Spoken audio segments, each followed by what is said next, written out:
గులకరాయి దాడి ఘటనలో మలుపులు తిరుగుతున్న దర్యాప్తు ఇప్పుడు విజయవాడ సెంట్రల్ నియోజకవర్గ టీడీపీ అభ్యర్థి బోండా ఉమామహేశ్వరరావుపై వెళ్తుందా?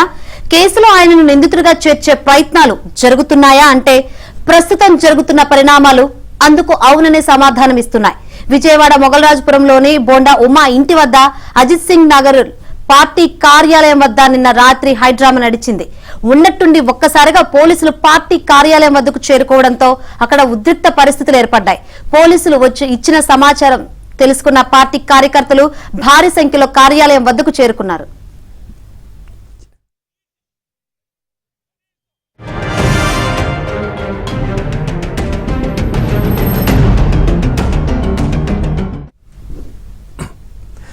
బోండా ఉమా ఇంటి వద్దకు నిన్న ఉదయం 2 కానిస్టేబుల్ వెళ్లారు. భద్రతా నిమిత్తం తమను పంపారని ఆయనకు చెప్పారు. మధ్యాహ్నానికి ఆ సంఖ్య 4కు చేరింది.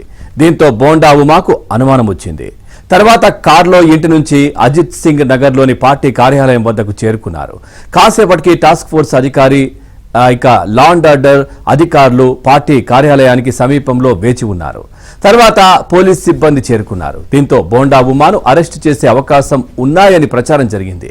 పోలీసుల రాకను గమనించిన నేతలు అన్ని డివిజన్లలో ఉన్న కార్యకర్తలకు సమాచారం ఇచ్చారు. 20 డివిజన్లలో ఉన్న కార్యకర్తలు భారీ సంఖ్యలో పార్టీ కార్యాలయానికి చేరుకున్నారు. వెల్లంపల్లి డౌన్ డౌన్ అంటూ నినాదాలు చేశారు.